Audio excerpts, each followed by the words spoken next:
if you want to close a deal, there's three tenets to selling. Sell yourself, sell your products, sell your services. Selling yourself is the relationship. If people like you, trust you, know you, 9 times out of 10, they're going to be more open to buying from you.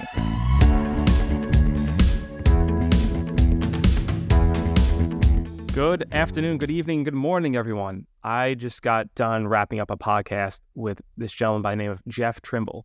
He is a digital marketing guru and a sales master. And we get into some deep weeds here of like how to prospect, how to generate leads for your business, what a marketing funnel is, what a digital advertising agency is, and what they do for you. And we also go into Jeff's journey from just a typical sales guy to an entrepreneur who's making nearly 7 figures in his business. I think he's about halfway there, so he'll get there eventually, but he's only 30 years old and he's just getting started. This episode is packed with really, really tangible, actionable items that you can implement into your business. So please stick around. And without further ado, let's get into it. Hello, everyone. Welcome back to another episode of Success with Class. I am here with a gentleman I met on an Austin mastermind. It was M3, and we were meeting up with a billionaire named Drayton McLean. He used to be the owner of the Astro Houstons. And I connected with Jeff. That's his name, everyone. Jeff Trimble. Welcome. And he struck me as someone instantly I wanted to spend more time with. His energy, his ambition, his youthful exertion, his just overall demeanor of just being around him is like you're feeding off of this energy and makes you more energetic just being around this gentleman. And I was like, I got to get this guy on my show because he has an incredibly unique backstory. And Jeff, correct me if I'm wrong, you're still in your 20s, right? No. I just turned 30. Big 30 this year. Yeah, this is it. All downhill, brother. Trust me. It's all down. We aging up, man. And the knee pains are coming in soon. For sure. And I'm going to say this on air. You're one of the people that makes me uncomfortable in a great way, because sometimes I think that I'm good at sales, marketing, or communication. And then I get around someone like you that makes me uncomfortable because I realize just how inept and inferior I am and how much more I have to learn based on the conversations that you've had with me and around me. And I say that because I want to be around you more because I want that uncomfortable feeling to keep happening. Does that make sense? I know it's a weird acting compliment, but no. I appreciate that, but I get a lot of people that say that, and this is gonna sound super weird, inside of my team in the pawn shop space, like or inside the agency, that they say something similar, like, man, like I feel intimidated or whatever, and I don't know where that comes from. I'm like, what am I doing? Like, no. I'm like the most open guy. Like, you can ask whatever questions. I'm an open book, man. I've just been around and back, so I don't want anybody to ever, not want more. I'm just a guy that tries to learn more and share. You're 100% you. I think that's that's the best way to put it. Exactly. And by the way, you are a porn star. So, I mean, that's something that we're going to get into later on. Pawn, P-A-W-N, not P-O-R-N for anybody out there. That was a previous slide. We won't get into the background on that, but yeah.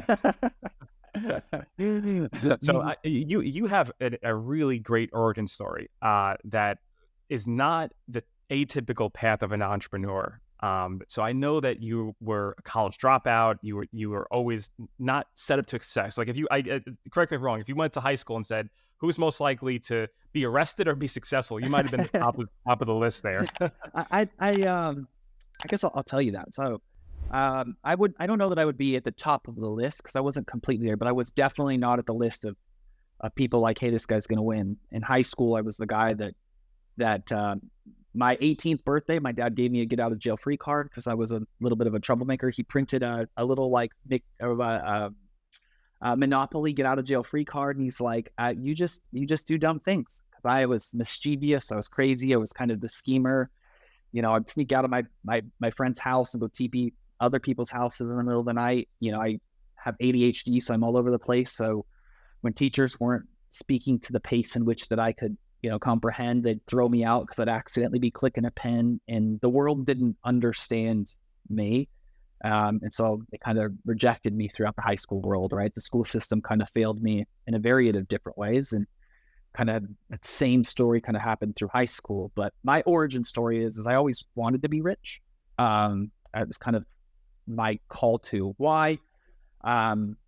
this is a little bit personal, but I grew up thoroughly middle class. My dad was a Walmart store manager, made six figures most years, multiple six figures some years, which, 10 years ago before inflation meant something. So he made good money. So I never went without, but he was nose deep in debt because he liked to spend every dollar he made. He was like the typical, person that was first time wealth and didn't understand that money mindset investment stuff. And so through my mom is not money financially smart whatsoever. She doesn't understand it right. She just doesn't get it, which is amazing. My dad, has his own skills. My mom has her own skills, but her was not money. The point is, my mom would stress out seeing the debt, which then caused me to think money buys happiness, because I saw the inverse, right? My mom doesn't have any money, so she's stressed anytime that would happen. I would flip the script and be like, oh, if I was just rich, then I'd be, I'd have an abundance of happiness, as, 14-year-old Jeff would think. And that kind of, stuck with me. So exactly that, the origin story. I was working my way up through retail because my dad was a retail store manager, and that was the only path that I knew. It was in a small town in California called Redding, which most Californians consider Oregon because it's 2.5 hours north of Sacramento, the biggest city. And worked my way through that, making dirt money, and ended up nose deep in debt myself, $56,000 in credit card debt, because I was trying to learn sales skills. I read Robert Kiyosaki's book, The Rich Dad, Poor Dad. One of those chapters are like, if you don't know what you want to do with your life, go get a sales job, go get the job and join network marketing company for the skills, right? So go learn skills. For me, I joined network marketing right away. Spent a lot of money trying to learn all this stuff, finding a mentor, trying to find someone that could teach me how to do it. And I realized through that whole process that network marketing companies I was joining, that nobody was making money anyway. So how could they teach me how to make money? Which led into sales jobs. And then every 8 months, I jumped from sales job to sales job to sales job for about 4.5 years. And I made that distinction. Hopefully with a pay increase every time you're jumping. Yeah, actually. Some no, but mostly it was for the skills. So for me, like I joined my first ever sales job was Metro PCS. It was in store, like I was selling prepaid phones. Because that was the only sales job that was really there that wasn't real estate. Right? We have a nickname for Metro PCS. It was always called Metro Piece of Shit. So yeah, it was not. It was exactly that. Now it's a T-Mobile company. And so then hop shift to T-Mobile, which were two different actually sales processes. Then I ended up in a Comcast call center because I was completely afraid of talking over the phone. I was one of those people. I'd text you back if you called me and never would call you. And I realized that that's a hindrance and a skill I needed to acquire, is calling over the phone. Then I went from call center to door knocking, and I'm a tech guy. I was door knocking to sell roofs, and I'm the guy that I can't even fix a doorknob. Like, you try to take the doorknob apart, falls on the ground, the thing explodes. I don't know how to put the thing back together. That's a true story. My brother still makes fun of me for that. I'm just not that guy, but I learned to sell roofs, the most expensive roof on the market, and then eventually along that, sales by day, marketing by night, trying to grow my network marketing company, courses, seminars, conventions, etc. And now, so it sounded like you took an unconventional path where it wasn't like, I need to go to business school to figure this out. No. I need to get to sales. Let me just actively do it. And from my experience, within 6 months of working with whatever company, you pretty much get the job, and the learning curve just becomes less and less because you're 80-90% there. Yeah. And as diminishing returns. Yeah, and as someone who suffers from ADHD as well, I'm like, well, do I see longevity here? No. Okay, I learned what I had to learn. Now it's kind of like, let me take these skills, internalize them, go to the next one, learn, good, next one. Exactly. And until it seems that you're just building a natural experience of just sales, marketing, and just really building out your tool belt, so to speak. Not the real tool belt, because both of us don't want to hang any pictures, but your mental tool belt, it seems. Exactly.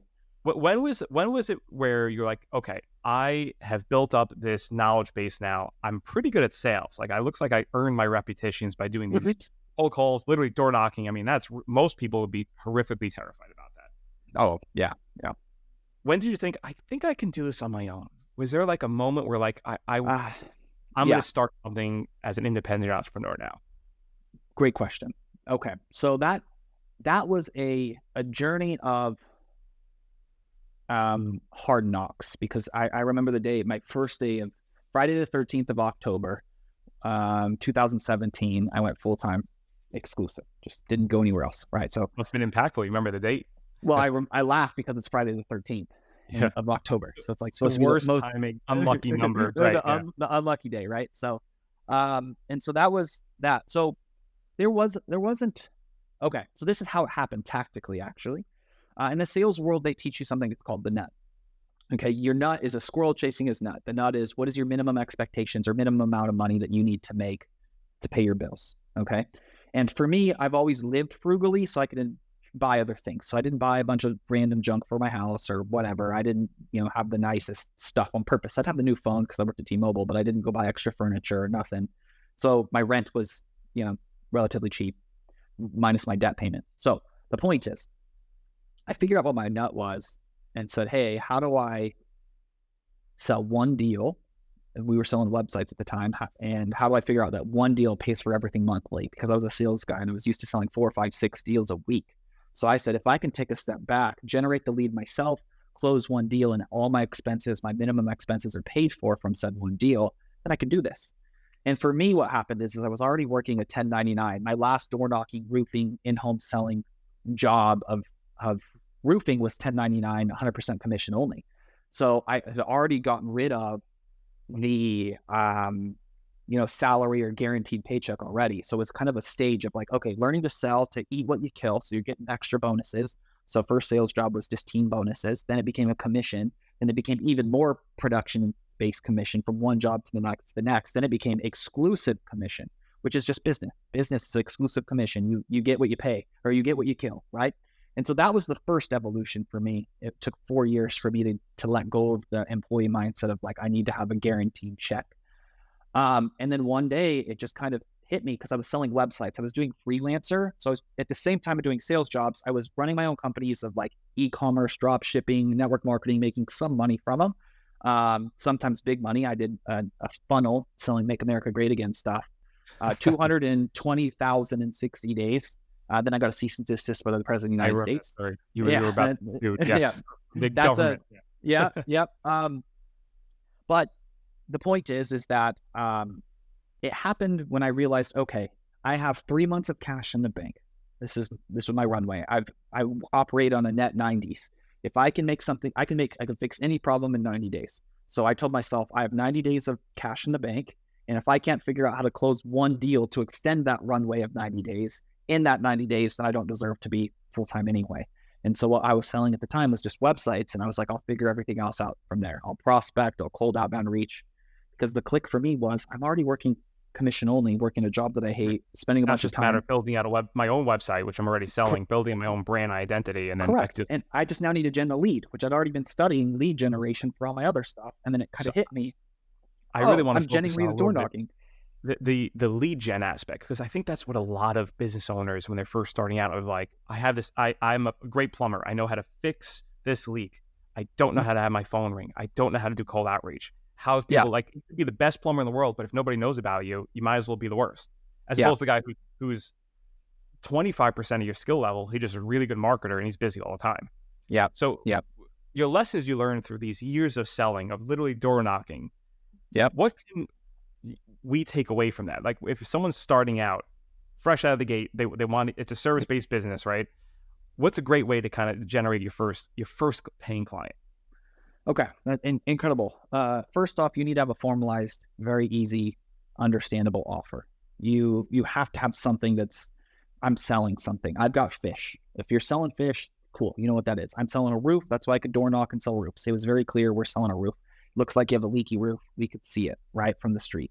But you need to have a formalized product. And a lot of people will like, I'm going to go full time, and they haven't even fully figured out the product yet. And that's a dilemma, right? You have to have two things: product to sell, and then who you're going to sell it to. That's next steps. Okay, so how do you get the who? That's a definition. You have to define that. And I'll give you the example of the roofing company. Okay, so the product is roofs. You just use plumbing, right? So, but the product in this case is roofs. Now you have to define who.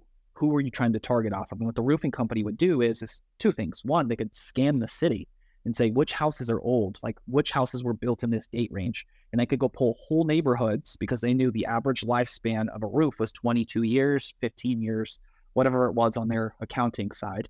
and they would find what houses were built 15 years ago. Right, They're 1984, whatever. Yeah. They're due, right? So then what they'd do is they just send someone out into that house range because they knew they're who. Well, I'm a homeowner that their houses were built in 1984. So let me go find every house that was built in 1984, and let's send somebody out there to knock on every single one of those doors built in 1984 because they're probably our ideal customer. So there's that part, right? So it's like knowing the product, then knowing the who. Sometimes it's not as easy as roofing because you can walk down the street and look at someone's roof a lot of times and tell that it's going bad, because bad roofs sparkle. They have whatever, but you can see it a little bit more. Like there's a glittery glowing effect. It might not be that obvious, but you just figure out who, then you figure out where, right? That's the next step. So product, who, where are they? That's what the scanning of the neighborhood was. Okay, we know. Those people, for me, now at the marketing agency, a lot of times are on LinkedIn. So what I'll do when I'm really going out and trying to actively prospect cold market, I get on LinkedIn, find pawnbroker CEOs and founders, and I'll just send them a cold message on LinkedIn. Yo, bro, what's going on here? Or I'll fly to a pawnbroker convention because that's where they are. You go to where they are. You're going where the fish tend to hang out. Exactly. Correct. Yeah. And you cast your bait where the pool of minnows are. You know what your product is, you know who you're targeting, and you know where they're hanging out. And I think that gets so lost in translation where people will focus all of the time on their startup on marketing of like, I need to like have fancy branding photos. I need to have a sexy logo, and they don't even have a paying client yet. And I love your approach of just like, no, just like sell something, like figure out what you have to sell first and then get a sale. And then the marketing will come in the back end. Like you could start filling that out as it happens. We were saying this in the beginning of the podcast. Before we started recording, he goes, Jeff, what is your marketing agency's website? Our marketing agency today, we're about to hit 100,000 a month by the end of this year. We're about 50-ish right now, reoccurring, right? And my marketing agency website is literally taken down. I sell websites, I sell marketing, and we don't have any of that up at this moment.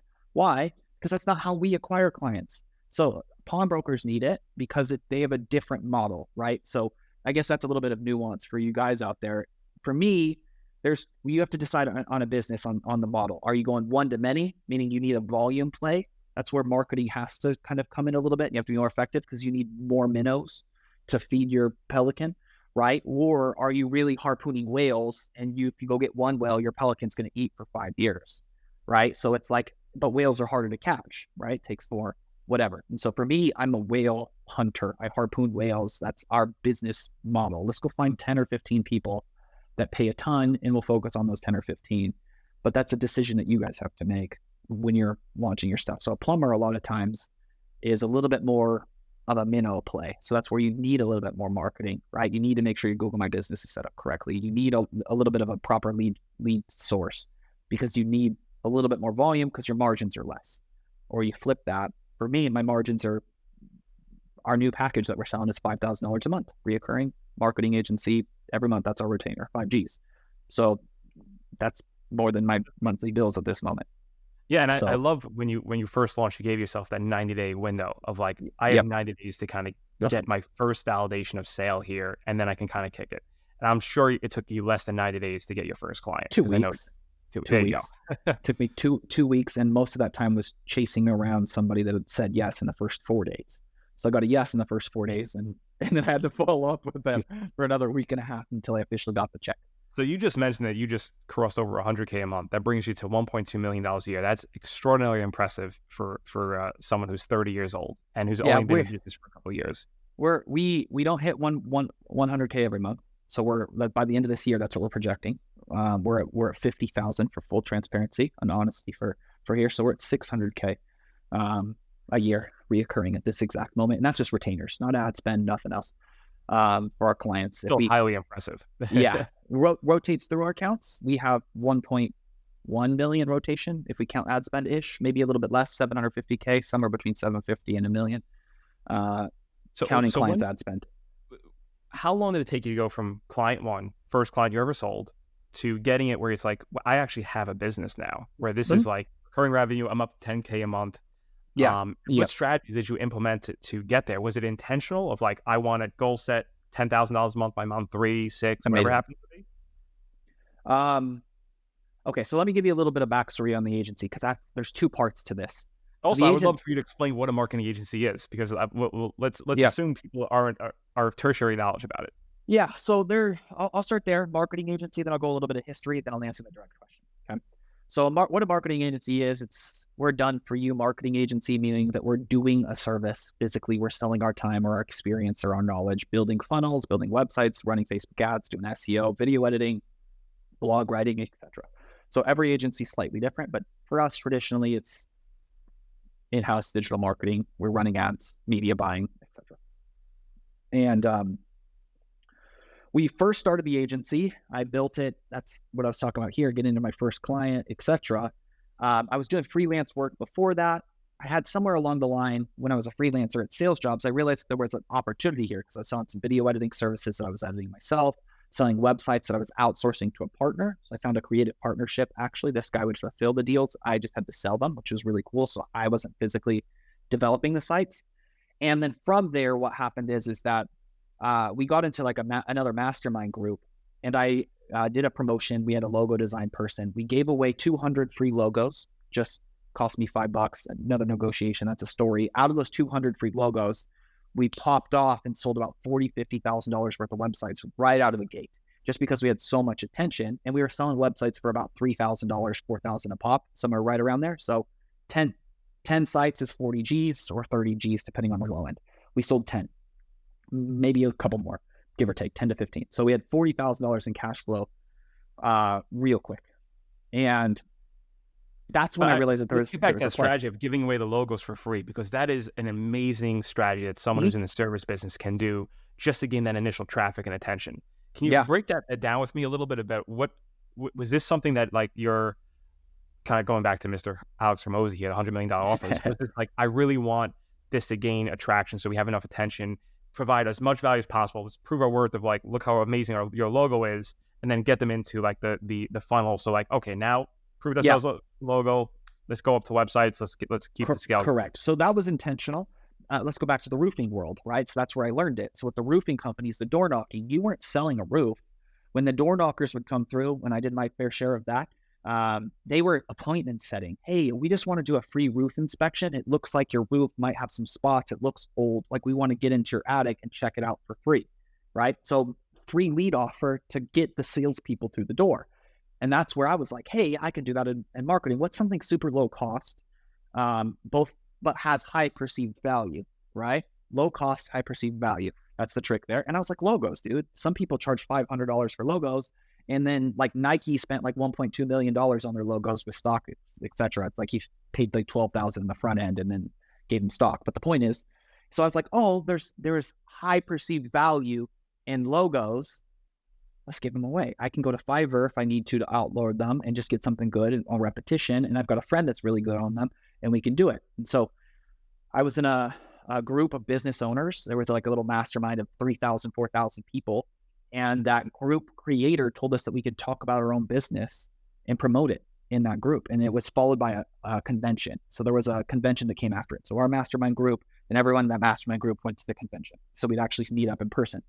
So my plan was, hey, let's become the most popular person in this group as best that I can, so I can have a bunch of people to meet up with in person, because it's sales, right? I already have a set date of appointment for that. So gave away the logos, did phone calls with every single one of them.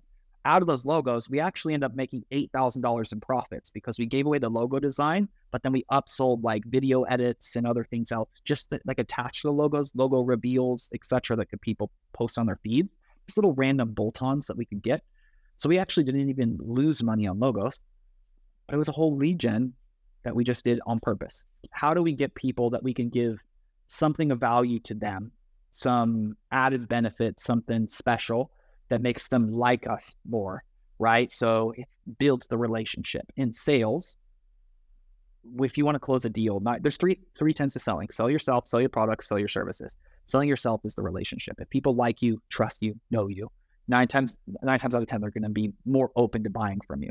Any of those people that bought websites, if I'd have just prospected them directly saying, hey, do you want to buy a website? We would have sold none out of those 12 people. But because we gave them a free product first and they liked me, they're like, actually, I would love to. You built that know, like, and trust factor. 100%. Correct. Exactly. And this can be applied across the board. I mean, if you're everywhere, even if you're a dentist, you'd be like, come in for free cleaning.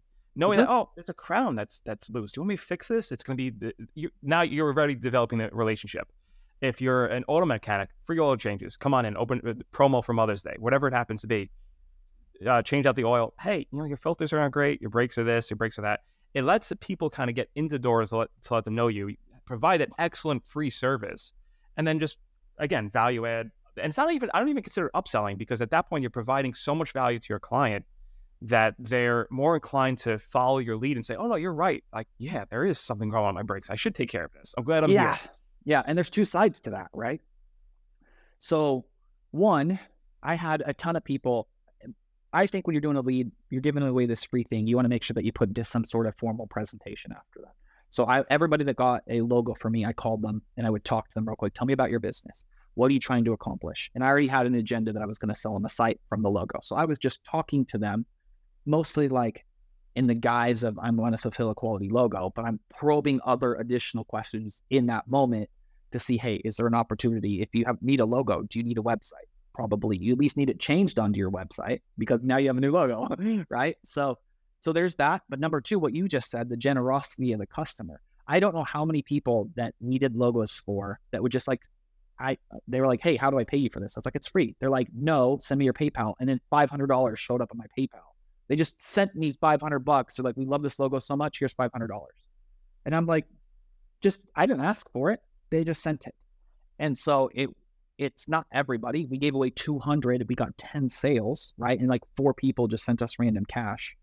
So it's like the ratio is 15% conversion, but who cares? That 15% turned into 88 times my money, 10 times my money. Right. Because you had a great offer on the back end that was a high ticket item. That makes sense. This doesn't make sense if like you're giving away a logo and then like what you're selling is a book for $4. Yeah. Exactly. You're definitely losing money. Yeah. Exactly that.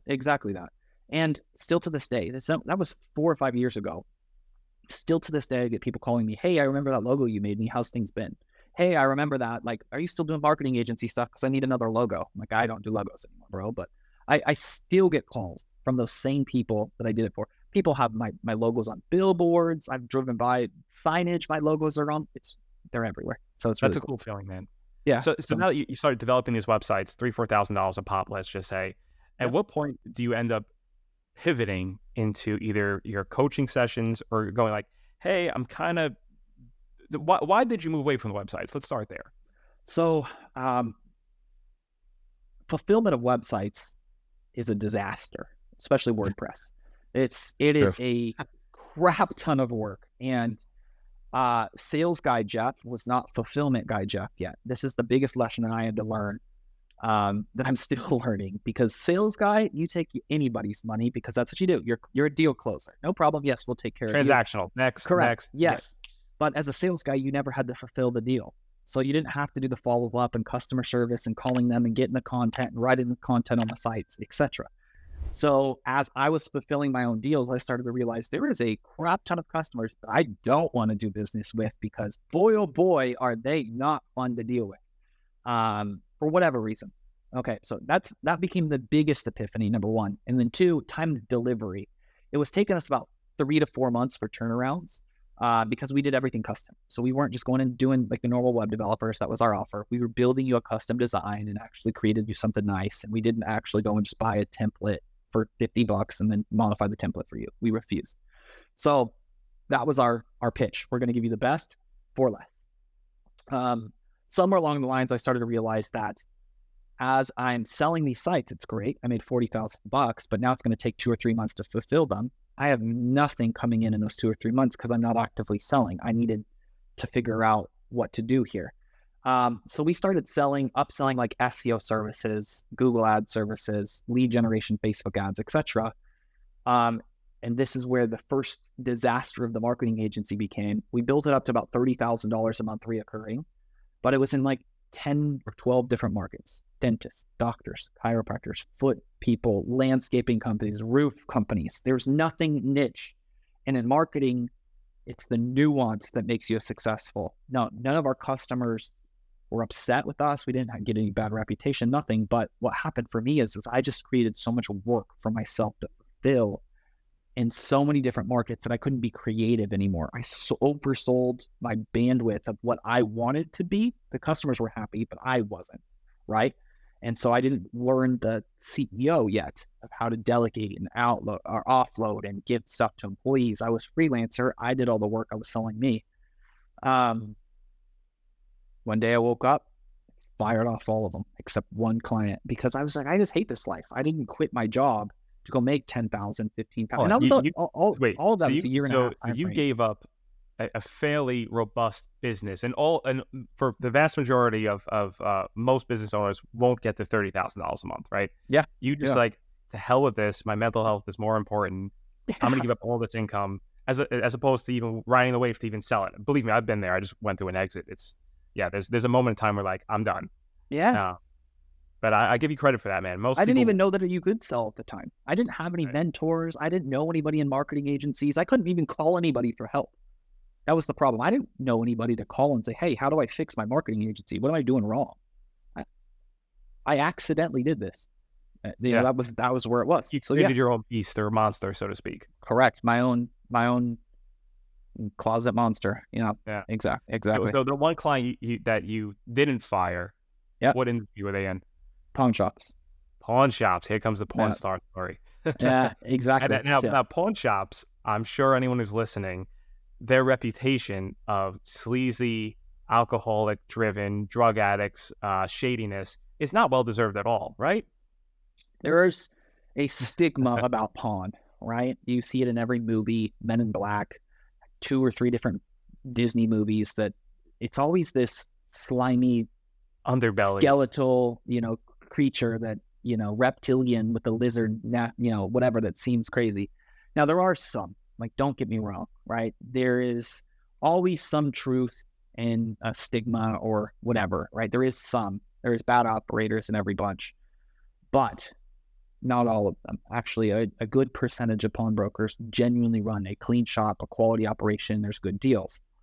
And so that's the battle that we have to fight. And so generally speaking, in pawn, me going advocate for the industry is, I would argue that the big box retailers, K's, Zales, all of them are more sleazy when it comes to jewelry sales, because what they have in their shelves is 8 times the price of what's sitting in a pawn shop's shelf, 9 out of 10 times, because they mark it up for the brand, and pawnbrokers can get the same thing or very something similar, a lot of times exactly the same, and they price it off the material value.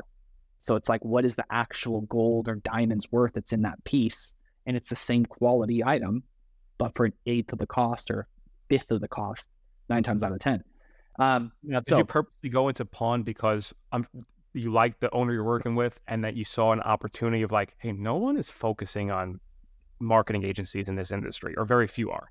Correct. So what happened here, right? So we fired off all the customers that were there in landscaping and roofing as couple foot doctors because it was stressful, but he wasn't. We were doing SEO. Funny enough, we met him, that pawn guy, through the logo giveaway. So his logo giveaway, I gave a logo to his daughter. His daughter liked me, gave her free Instagram advice, and introduced me to his dad, or her dad. And that's how I got the pawn shop, was through that logo giveaway. He hired us to do some SEO stuff, and he was paying just enough to pay for my bills. It was like $2,800 a month or something. And I had $300 in expenses. So it was just enough to cover my expenses of what they were at the time. And it was like 2 hours a month worth of work, maybe, because a lot of it was outsourced. I had some Filipino assistants and etc. that helped with a bulk of the work. So for me, it was like 2 or 3 hours a month. And I talked to the client once a quarter. That was it. So it was just like a check would come in, and that was it. So mailbox money. So I take that and I said, hey, this is my nut. I can cover with that. And I go coaching for a while, because I was like, okay, the big problem that I was having, actually, this is another part. So not only was I spread too thin, what I started to realize in the agency model that I was working with is I was spending a lot of time coaching the CEOs of these companies, because a lot of them were startups or very small, like landscaping companies. Most of them didn't have sales processes. Okay, so I generated you 200 leads and you called 7 of them, or I generated whatever inbound and you didn't do your part. So I spent a lot of time educating and training the people that were my agency clients And then that's where the bridge came over. Like, I'm just going to be a coach, because apparently if I'm doing done for you marketing for you, you're not getting the full benefit of it. I'm coaching anyway. So might as well just sell coaching packages. Coaching packages went for about a year and a half, exclusive with that one client. And then one day, and then through that, I was also doing e-com. That's where the funnel for the Trump hat thing hit. We crushed the Trump hat through Facebook ads, learned a ton about Facebook ads. And I said, hey, I probably can do this for pawn shops, because at the time we were still doing SEO only for that guy. So learned Facebook ads, said, hey, I could go sell this to pawnbrokers. So I upsold it to my one pawn shop guy. 60 days later, he goes, holy shit, I've gotten more customers in 60 days from this Facebook ad than I have from SEO for sure. What are you doing? It's working. About 45 days later, he starts introducing me to all of his friends at a pawn convention, and people start calling me. But what happened was none of them bought right away, because they were like all worried about like, what are you going to go away? Because in pawn, a lot of people will come in, I'm going to help you, and they just disappear. It's like a weird, because nobody gets pawn, nobody sticks around. So he started introducing me to people, and I started to realize there was interest in pawn.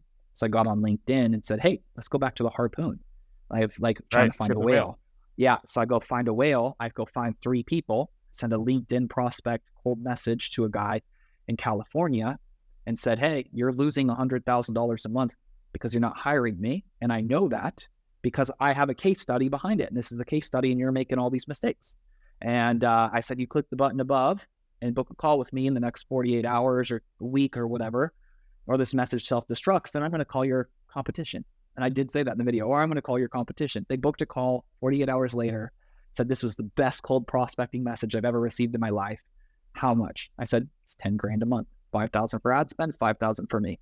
They were like, oh, that's not a problem. We used to spend $30,000 a month on billboards. You're like, damn it. I get off the call and I was like, no. I'm like, no. But that was the best. Now, so I went from, $3,000 a month on an SEO guy to $7,000 a month overnight. And then what I did is I paused. So I spent the better part of like 5 months, 6 months. Okay, did it once. Can I do it twice? Because if I can do it once, then I can do it twice. And if I can do it twice, then I can do it 10 times, right? Our process, our system on Facebook ads can be really duplicated again in completely different markets. We did. It took 5 months because there was different tediousness. I didn't want to make the same mistake as last time, overselling. And $7,000 a month for me at the time was nice. I was like, this is good money. I can travel. I've got a little moment for a breather. And it's 4 hours of work, 5 hours of work a day. And I can spend the rest on the couch, just learning and meditating and thinking. And then we scaled. And then within probably 60 days of me being confident, I can do this twice, now I can do it 10 times. We went from $7,000 a month, bounced off of 30,000. So we sold a bunch, and then we fell back down and we hovered right off of about 15 to 20 for a little while, just because of maintenance, retainers. Then I hired my first employee, started to learn how to be CEO, etc. The skills. And then 4 months ago, acquired or merged with my largest competitor, and went from 20,000 doing nothing essentially and traveling the world to 40,000, 45,000 overnight to we'll be at 100 by the end of the year. So how is the transition from being the salesperson of like, hey, sales, kind of just working just 3-4 hours a day, to now being a true CEO in charge of a company, having all these responsibilities? What was the mental fortitude that was needed, or the shift of thinking that was required to kind of get to where you are now? Yeah. Number one, funny enough, this comes from Minecraft. This was the biggest moment when it hit me. So I'm a nerd and I play video games. I couldn't tell you guys with tortoise behind you. Pokemon. Yeah. My Pokemon, right? Yeah, my Squirtle. Yeah. I was playing Minecraft, and the biggest shift is it's systems, right? Being able to put together processes of checklists of like, okay, this is defining what success looks like, defining how we reach the success, and how we get there. Because in sales, it's very much wing it. You take what's happening in front of you, what people are saying to you, and you respond piece by piece, one move at a time, right? So it's like you have a direction that you're going, but you don't have an exact checklist or game plan of what we're trying to accomplish with that goal, if that makes sense, right? It's a little bit more versatile. One, you make it up as on the spot, or you respond to the fires that are in front of you in that moment. CEOs don't do that. You are not putting out, I mean, you do have to put out fires that show up in the moment, but generally speaking, a CEO, you have to have to duplicate yourself, a role that you want to put someone in. What is this person's defined job? Like the checklist of what are they doing every day? What are their standard operating procedures, their responsibilities for that position? Like, what are they in charge of? And in order to define somebody's responsibilities for that position, I had to accept that I was not going to do it anymore. I had done it for the last 5 years myself, essentially, and now I had to hire an employee and give them some of the things I was so proud about. My own self-worth got caught up in the doing of said projects, and then having confidence in that employee being able to deliver that quality service at a level that I'd be okay with. I didn't have the micromanaging issue. I was fearful of the product. Like, is the quality going to be there? Because I sold exclusively on my name. I was an idiot, put my last name on the company's name. It's Trimble Digital. Like, so it's all like, if it failed my reputation, yeah, it's going to blow up, which was probably the best decision ever, because it forced me to be high quality and produce and make sure that our team is on I've it. encountered that in myself, where the name, like I'm going with this whole Steve Class thing, and I'm aware that I'm building up a brand, but I'm fearful that, okay, now, there's going to be a time where if I'm growing this thing, that I'm going to step back as the figurehead, because I'm going to be the CEO. Yep. And if people are used to Steve Class brand, and now you're dealing with, Tanya from Philippines, Marketing, or wherever yeah. it be, Yeah. it's like, where's the transition? How do you take that step back? Have you found it to be gradual, or was it kind of like, I need to pull this Band-Aid off and let people know what to do?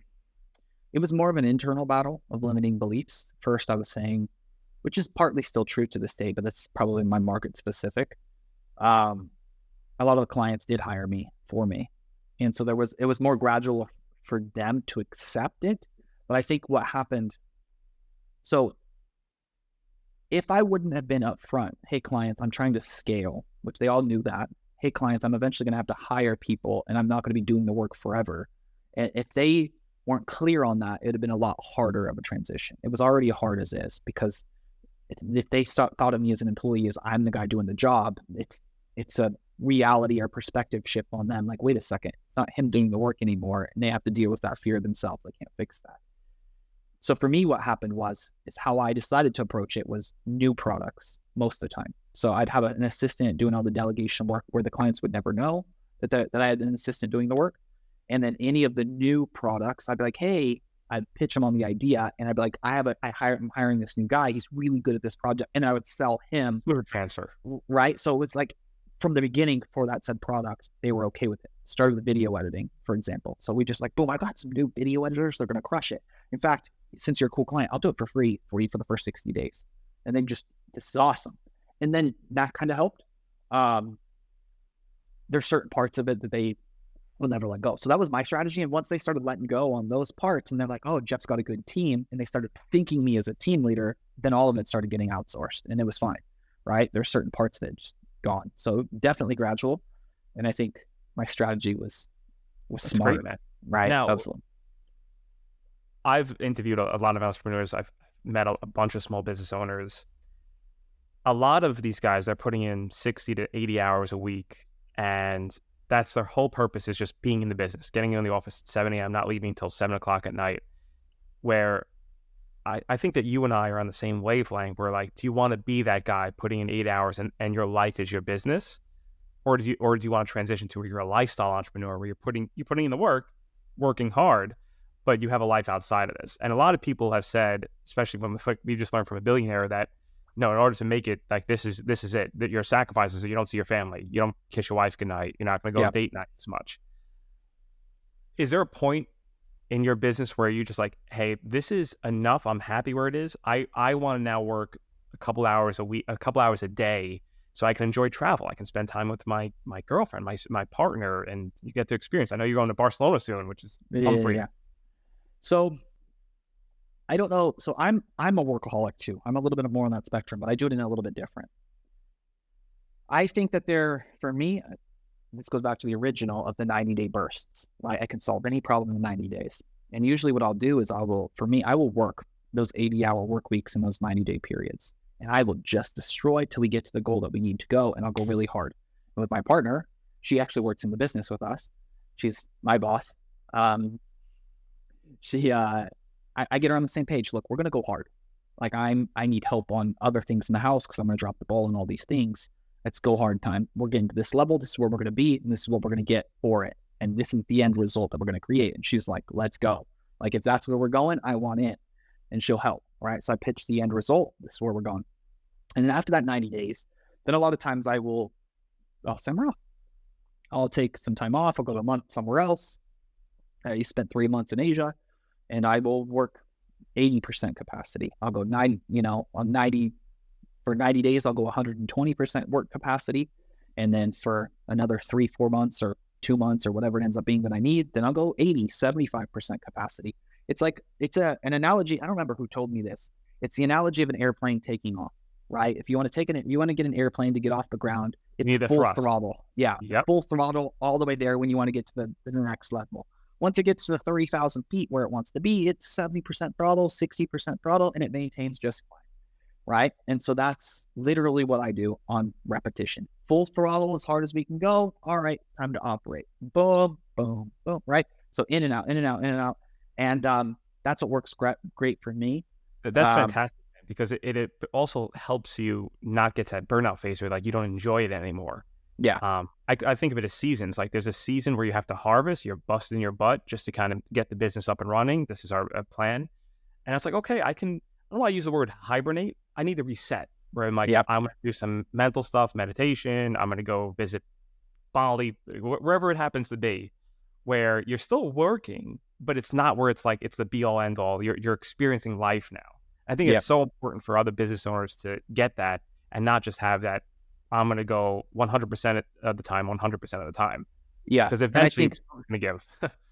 Well, what happens here, I think here's the trick to get out of that mindset, because this is what happens in pawn. I actually had this morning where I talked to a pawnbroker, full CEO, 18 stores, where the average pawn shop has 12 stores, right? Wow. So one of my clients, and it's the difference of working in the business and working on the business. When you're working in the business, you don't get time to take the extra time off. A lot of times, if you're working 80 hours a week every day forever, it's because you're in the weeds doing the things that a CEO would never do, right? You are pulling too many levers. Too many roads are running through you.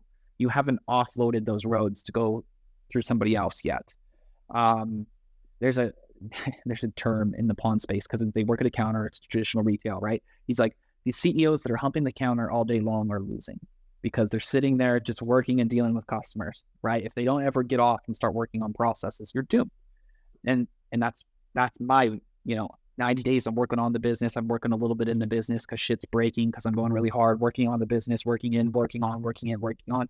And then at the end and the coasting, a lot of times it's like, okay, most of this is running without me, or maybe I need to plan hiring a new person over here because there's a little bit of a mess.